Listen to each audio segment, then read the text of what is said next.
Gracias, gracias. Yes, my name is Fernando. I am with ACE. And I just wanted to, first of all, mind my language. Fuck you, CAA. The reason why we're here right now is, like was said, tenants are not okay. It has been a really hard year and a half since the pandemic started. Many people have died, people have been evicted, people have suffered a lot, and many people are still going through it. We're still not out of it. And to say that, you know, everything is going back to normal, it's not going back to normal. Maybe it is for them, because they keep sucking up all the resources from us, and they're leaving us to dry. So, a little bit about like some experiences. So apart from ACE, I'm the project manager with the Apoyolo project, and we help immigrant families, we help Hispanic, Latinx, and other Latin American immigrants in Yolo County, specifically Davis and Winters. We work with 65 families, with, and there's like around 100 children among them all. One of the things is, from the very beginning, we have had to fight off their landlords who keep harassing them, who keep discriminating against them, who keep trying to evict them during a pandemic with children. And I've had to say to their face, you know that's illegal right now. You cannot just give 3-day notices or quit. You have to do 15. You have to go through a process. And then once the rental assistance, they think they can just evict tenants and that they can just evict tenants and then take them to court and get all that money back. Ignorance. It is just seeing us as money bags for them. And it's not okay. It's time to stop. We're here because we're demanding better from the government. Who are they listening to? They're listening to the CAA. They're listening to all these greedy people who sit in their cool offices while people are out here having to stand and demand just the basic protections to stay housed. It's unjust to have to be here and simply demand housing when it should be a human right and not a commodity. When are things going to change? And it really is up to us now to come out here and demand change. It's not enough to just, you know, call them out because they're obviously not listening. It's not enough to just write letters because obviously they're not reading them. It's time to really come out here and demand change and ask them and demand from them that it's not okay to keep evicting people after a global pandemic. With the families that I've helped, it's been horrible, especially during the last month when they've been asking, am I going to be housed for the next few months? And the tenant protections are going to be extended. Why is it that we have to keep waiting until the last few, like the last week, to hear if people are going to be able to stay housed and protected? Why is it not done earlier? Why are we not hearing from them earlier? Why is there not a strong plan that's coming, that's supporting us tenants and making sure that we are okay? Because we're not. Esto también es algo de que nos ha afectado mucho, and I'm also going to say Spanish for those Spanish speakers out there, de que es injusto de que estos señores se sienten en sus oficinas y nos sigan quitando el dinero y el gobierno no nos dé representación ni el dinero que ocupamos. Después de 1 año y medio de tantas personas que han muerto, tantas personas que han sufrido y han quedado en deudas, es injusto que nomás extender las protecciones por 3 meses y decir que todo está bien. No, no todo está bien. Lo mínimo es de extender las protecciones hasta el final del año y quisiéramos que las extendieran hasta que el desempleo llegue al nivel de antes de la pandemia. Queremos que los landlords que acepten el dinero, que tampoco nos desalojen después de recibir el dinero. Debería haber protecciones y debería haber requisitos para personas que reciban esto. Es injusto. El desalojo de familia es muerte. Yo de niño yo fui homeless. Y es algo que sí me afectó mucho. Y aún así, tengo 23 años y me he movido 25 veces de mis casas. Y sí me afectó. Y me duele tener que estar hablando con familias y decirle, no sé cuándo van a extender las protecciones. No sé si su familia va a tener casa para el siguiente mes. Es injusto y me duele. Y eso no debería ser algo que yo, a esta edad, debería estar diciéndole a las familias. And just to fill in as well, you know, I'm 23 years old.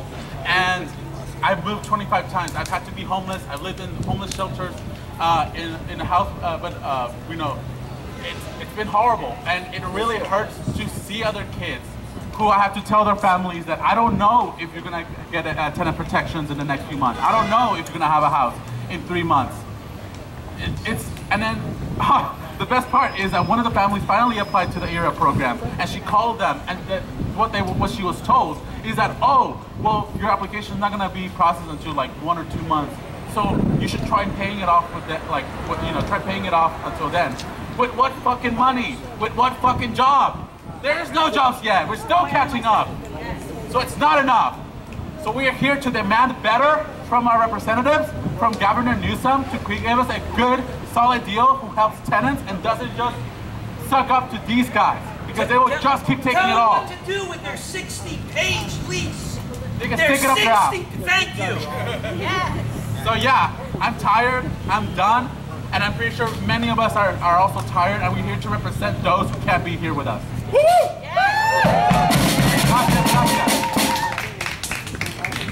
Right on, thank you, Luis. Shout out to Ace. All right, next is Nate here. Nate, buddy. All right, I'm going to introduce Nate. He's one of our volunteer counselors at Tenants Together. For folks who are not familiar with our organization, we have a free tenant rights hotline across the state. And Nate is one of our awesome volunteers who has heard countless stories from tenants across the state. And he's here today to give some of those testimonies. So give it up to, for Nate, please. Thank you all. Can you hear me?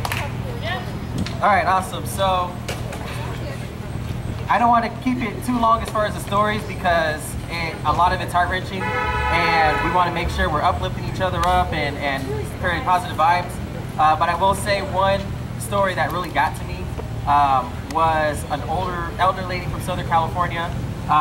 She was located in a location where they didn't have a lot of renter or tenant protections, and her landlord was trying to kick her out, and she just had a lot of issues as far as trying to communicate, getting evidence, because one thing we always stress is making sure that tenants have written documents, so that whenever landlords are trying to do something as far as kicking them out or sending them warnings, notices, eviction notices, we have the tenants make sure that they have those documents in writing. Otherwise, it's not justified, it's not legal. The only issue is that landlords will do, they'll have loopholes, and they'll try to go in towards tenants' inability to read law or to understand what's going on, and that's how they get them. And a lot of times, tenants are sent to court, and even though they're not supposed to, they're still being evicted because of those the inability, misinformation, inability to get those items right.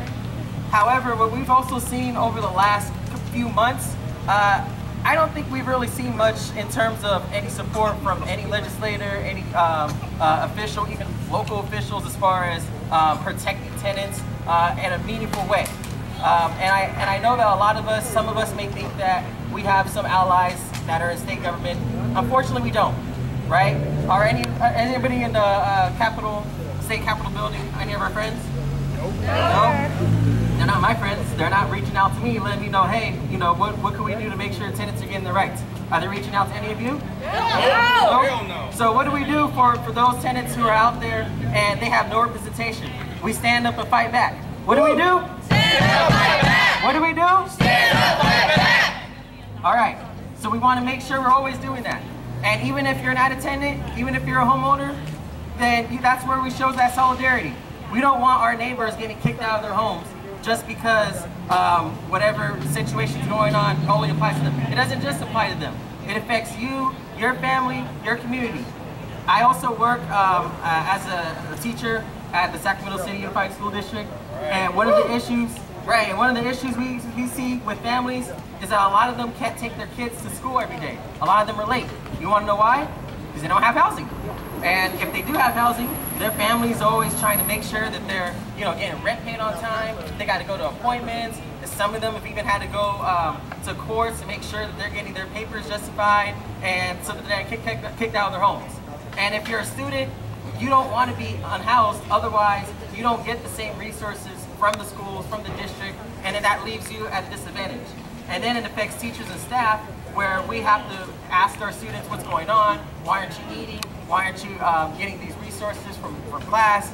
And it's all because of the fact that we have landlords and associations like the CAA who want to sit up here and take all the money, influence our legislators, and when they influence our legislators, we don't get what we need to get for our tenants.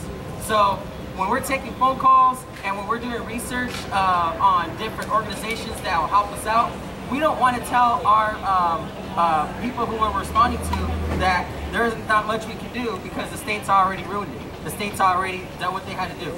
We don't want to have to sit here and, you know, not tell our tenants that we can't help them. Because we want to make sure that our tenants know that we're always standing up and fighting back for them. So I'm just going to leave it off with this. Don't ever feel like you're alone.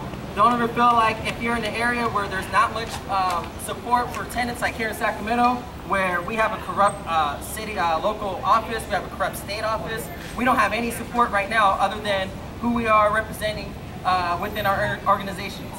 Don't ever feel like you're alone. Don't ever feel like there's no help. We've got help all over the state, right here. So, Tenant power. So that's right. So make sure we're always showing that solidarity and that love and that fight spirit for our tenants and for our own volunteers and our members. So thank you all so much, and I'm gonna pass it off now. Thank you. Give it up.